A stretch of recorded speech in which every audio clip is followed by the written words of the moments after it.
오늘 이 본문 마가복음 13장 14절의 말씀은 이제 예수님께서 우리 어제 말씀하셨던 이 성전 멸망에 대한 좀 더 구체적인 말씀을 하고 계십니다.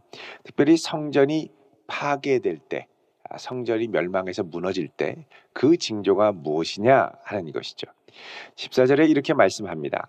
멸망에 가증한 것이 서지 못할 곳에 선 것을 보거든. 자, 멸망에 가증한 것.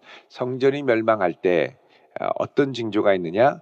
멸망에 가증한 것이 서지 못할 곳에 서는 역사가 일어난다. 그럽니다. 여러분이 멸망에 가증한 것이라는 표현은 다니엘서에 먼저 등장을 하는 표현입니다. 여러분 다니엘서 9장 27절을 한번 보십시오. 다니엘서 구약성경 9장 27절 1249쪽입니다. 1249쪽. 자, 여기에 보면 이렇게 말씀합니다. 같이 읽습니다. 그가 장차 많은 사람들과 더불어 한 이레 동안의 언약을 굳게 맺고 그가 그 이레의 절반의 제사와 예물을 금지할 것이며 또 포악하여 가증한 것이 날개를 의지하여 설 것이며 또 이미 정한 종말까지 진노가 황폐하게 하는 자에게 쏟아지리라 하였느니라 하니라. 아멘. 자, 여기 보면 이제 이 다니엘 때에 이제 가브리엘 천사가 와서 이제 이야기를 해주는데 나중에 훗날에 이 예루살렘 성전에 멸망에 가증한 것이 쓰는데 여기 뭐라 그러냐면 그때에는 제사와 예물을 금지할 것이요. 자, 제사와 예물 이건 어디에 드리는 거냐? 성전에 드리는 것이죠. 또 여기에 포악하여 가증한 것이 날개를 의지하여 설 것이며, 자, 포악하게 생기고 가증하게 생기고 날개가 있고 이게 성전에 선다. 이제 우상 신상이 들어설 걸 얘기를 합니다. 또 이미 여기까지죠. 그래서 가증한 것이 날개를 의지하여 선다라는 건 예루살렘 성전에 우상이 설 것을 예고하는 것입니다. 이게 이제 다니엘의 예언이 언제 성취된 것으로 보냐면 이제 안티오쿠스 에피파네스 주전 4세기경입니다. 이 안티오쿠스 에피파네스가 시리아의 이제 왕이었는데 그가 예루살렘 성전을 쳐들어가서 거기에 이제 군대를 데리고 가서 성전의 지성소에 지성소까지 들어가고 그리고 거기에 뭘 세웠냐면 제우스 신상을 세우고 거기에다가 제사를 드린다고 하면서 돼지 피를 뿌렸던 적이 있습니다. 여러분 돼지는 가증한 짐승이죠. 부정한 짐승. 이걸 알고 예루살렘에서 폭동이 일어났습니다. 아주 분노했죠. 어떻게 거룩한 하나님의 성소에 이 더러운 이방인이 함부로 들어와서 짓밟고 그것도 이방 신상을 그리고 돼지피를 부정한 돼지피로 성전을 더럽히느냐 난리가 난 적이 있었습니다. 근데 이제 그와 비슷한 현상이 이제 성전이 멸망할 때에 일어난다는 것이죠. 14절에 멸망에 가증한 것이 서지 못할 곳, 절대 서지 못할 곳은 어디냐? 거룩한 성전이라는 겁니다. 거룩한 성소에 서지 못할 곳에 선 것을 보거든. 그러면서 읽는 자는 깨달을진저. 그렇죠. 자, 이 말씀을 나중에 마가의 공동체와 교회에서 이걸 보면 그렇구나. 이 마가복음을 보통 예루살렘 성전이 멸망하는 70년 전후에 기록된 것으로 봅니다. 그러니까 이걸 보고 깨닫게 되면 깨달아라 그런 말이죠. 그때에 유대에 있는 자들 이제 로마 군대가 쳐들어와서 무너뜨릴 때 유대에 있는 자들은 산으로 도망갈지어다. 여러분 그 예루살렘 성전에 있는 곳이 시온산이고 시온산 옆에 감람산이 있었고요. 감람산 저 아래쪽으로 또 내려가면은 한참 내려가면 기브온산이 있었습니다. 여러분 옛날에 솔로몬이 기브온산당에 1000번째 제사를 드리죠. 쭉 내려가면 기브온산이 있었고 이 주변에 이제 중앙산지였기 때문에 이런저런 산들이 많았습니다. 그러니까 주변에 오면 고닥닥 산으로 튀어서 도망가라는 거죠. 또 지붕 위에 있는 자는 내려가지 말고 절대 로마 군병이 막 쳐들어오고 막 이렇게 들이닥칠 때 두고 왔다고 내려가지 말고, 또 집에 있는 무엇을 가지러 들어가지도 말고, 또 밭에 있는 자는 겉옷을 가지러 뒤로 돌이키지 말지어다. 자, 밭에서 일을 하는데 여러분 옛날에는 옷이 귀했죠. 근데 밭에서 일하다 보면 어떻습니까? 땀이 자차죠. 그러니까 일할 때는 항상 옷을 벗어두고 윗몸을 알통으로 맨몸으로 그리고서 이제 일을 했었죠. 알몸으로 일을 하기 위해서 겉옷을 이게 뒀는데 그때 막 성전이 무너질 때 아이쿠 저런 이제 막 들이닥치겠네 군사들이.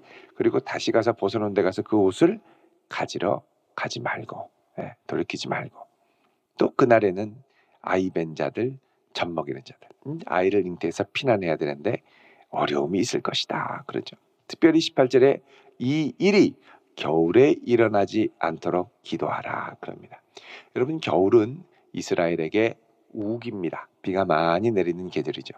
비가 많이 내리면 이 도망갈 때 이 마른 계곡들, 건천, 와디들이 그 주변에 있는데 거기 막 물이 차면 콸콸콸 차가지고 이 폭우가 쏟아지면 이 산과 골짜기를 건너갈 수가 없습니다. 이스라엘의 지형의 특징은 산들이 많지만 산 아래로는 뭐가 있냐면 골짜기가 항상 흐르죠. 그래서 비가 많이 내리면 산 아래에 있는 집은 휩쓸려 가고 산 위에 있는 집들이 튼튼하게 오래 갑니다. 그러니까는 이 산 아래로 내려가면 이제 안 되는 거죠. 그래서 겨울에 일어나지 않도록 이 비로 인하여 피난의 어려움이 있지 않도록 기도해라. 그러면서 19절에 이는 그 날들이 환난의 날이 되겠습니다. 그러죠.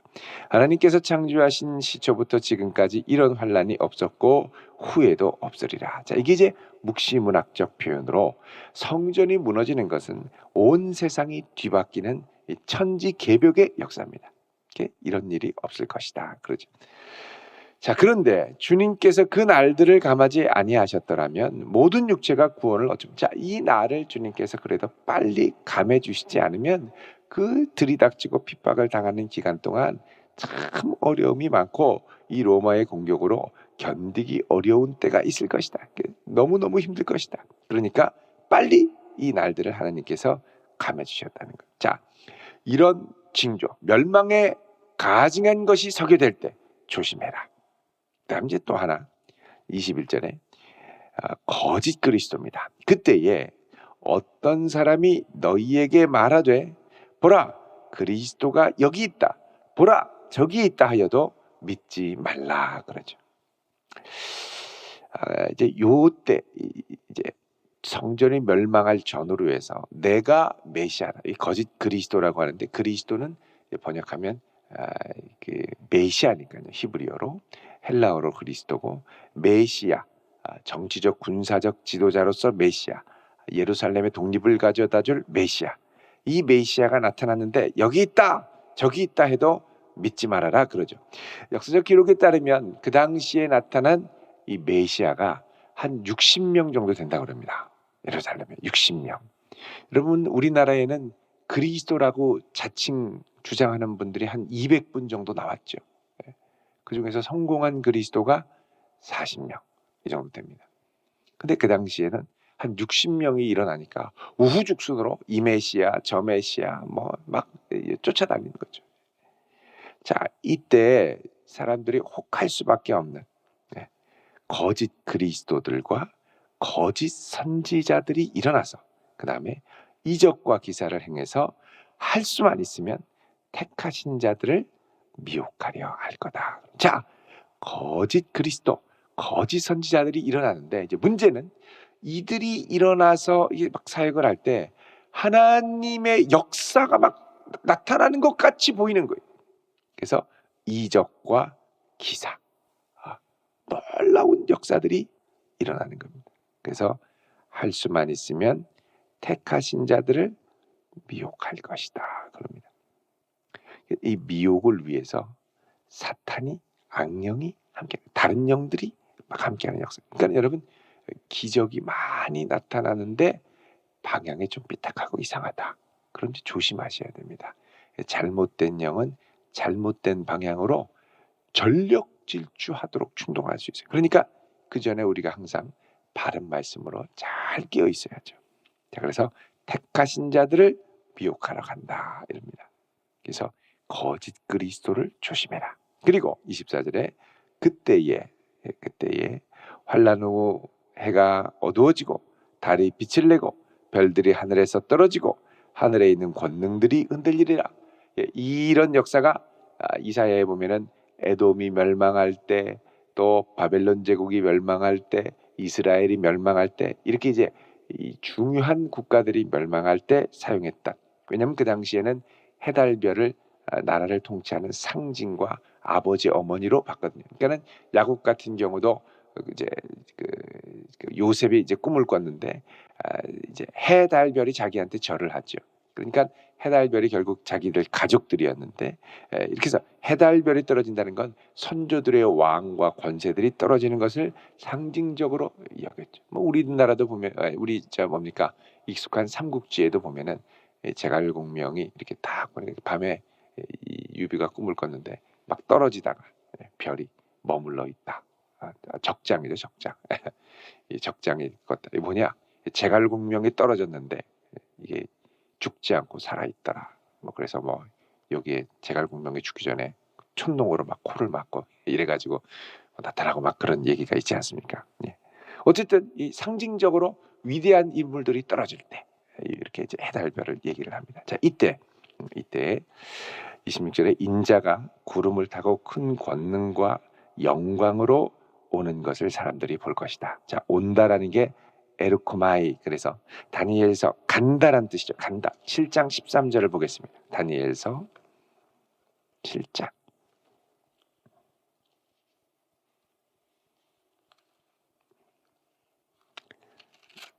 다니엘서 7장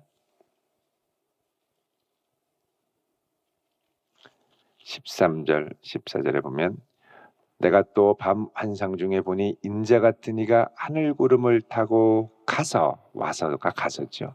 옛적부터 항상 계신 이에게 나아가 그 앞으로 인도되니 그에게 내 권세와 영광과 나라를 주고 모든 백성과 나라들과 언어를 말하는 자들이 그를 섬기게 했다.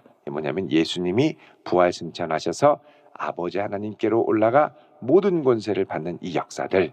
자, 이게 이제 이때 일어난다는 겁니다. 자, 그래서 요런 징조들, 멸망에 가증한 것이 서는 것, 거짓 그리스도가 일어나는 것, 그리고 이적과 기적을 행하는 것, 그리고 그리스도가 부활해서 승천하는 것들, 자, 이런 것들을 볼 때에 이제 너희들은 가까이 온 줄 알아라. 그러면서 28절에 무화과 나무의 비유를 말씀합니다. 가지가 연하여지고 잎사귀를 내면 여름이 가까운 줄 아나니 이와 같이. 자, 이와 같이라는 말은 무화과 나무가 뭐다, 가지가 뭐다, 여름이 뭐다, 잎사귀가 뭐다, 이런 알레고리 비유가 아니라 이 전체의 과정, 무화과 나무가 싹이 나고 연해지고 여름이 가까웠구나 하는 걸 아는 이런 프로세스, 이런 것들을 쭉 보면 이런 것처럼 너희도 거짓 그리스도가 나타나고 그리스도가 부활 승천하시고 멸망에 가증한 것이 서지 못할 곳에 선 것을 보면 야, 이제 성전이 멸망하고 이제 이 세대가 끝날 때가 가까이 오는구나라는 걸 알라는 겁니다. 그런데 32절에 그날과 그때는 아무도 모르고 하늘에 있는 천사도 아들도 모르고 아버지만 아신다. 그러니 어떻게 하느냐? 깨어 있으라 하는 거. 깨어 있으라. 여러분, 이게 이제 우리가 예수님의 재림을 기다리는 오늘날에도 그대로 적용이 됩니다. 우리가 징조를 볼 수는 있죠. 세상에 역병이 돌고 세상에 전쟁과 기근이 있고 거짓 그리스도가 흉흉하고 나라와 나라가 대적하여 싸우고, 자, 이때 어떻게 됩니까? 복음이 게다가 막 급속도로 전 세계로 퍼져 나가고 또 인터넷과 이런 거에 발달로 막 복음이 세계 구석구석으로 나가고 이제 주님 오실 날이 멀지는 않은 것 같다. 이렇게 마음을 깨어 있는 거죠. 그리고 어떻게 하느냐? 이제 깨어서 기도하며 주 앞에 나가는 겁니다. 주님이 곧 오실 날을 날마다 사모하고 기다리며 내 당대의 주님을 볼 것으로 여기고 깨어서 긴장하며 주님을 사랑하며 나아가는 마음이 그대로 우리에게 필요하다는 것이죠. 여러분, 우리 주님이 조만간 오시는 줄로 믿습니다. 예, 그 조만간이 언제까지 조만간인지 모르지만 우리 아주 급박한 마음으로 주님이 오신다. 주님 오실 때까지 나는 할 수 있는 한 최선을 다해서 한 영혼이라도 복음을 증거하고 주님께로 돌이키고 또 이 생명의 역사를 맛보며 살리라. 주님을 사랑하리라. 그의 말씀 가운데 거하며 살리라. 여러분, 이런 결단이 우리 안에 날마다 있을 수 있기를 축원드립니다. 예, 주님이 오심을 사모하는 성도, 이런 성도를 우리 주님은 정결한 신부라고 말씀하죠. 예, 정결한 신부로 준비돼서 이제 주님의 오심을 기다리며 또 이 시대의 표적과 징조를 분별하며 영적으로 깨어 거룩하게 살아갈 수 있는 복된 성도 되시기를 주의 이름으로 축원드립니다. 기도하겠습니다. 거룩하신 아버지 하나님, 우리 주님께서 우리를 위하여 귀한 생명을 주셨을 뿐만 아니라 이제 우리를 위하여 다시 이 땅에 오심을 저희들이 기다립니다. 주여, 이 땅에 오시옵시고 주님 오실 때에 기쁘게 깨어 주님을 맞이하는 복된 자녀들이 되게 하옵소서. 오늘 이 아침 주 앞에 귀한 예물 드립니다. 우리 소산의 주인 되신 주님께 11조의 예물을, 감사의 예물을 온전히 주께 드리오니 주여 기쁘게 받으시고 하늘과 땅의 신령한 은혜와 복으로 함께 하시며 갚아주시고 또 간절한 기도에도 응답하여 주옵소서. 이 한날도 주께 맡기오며 예수 그리스도의 이름으로 기도드립니다. 아멘.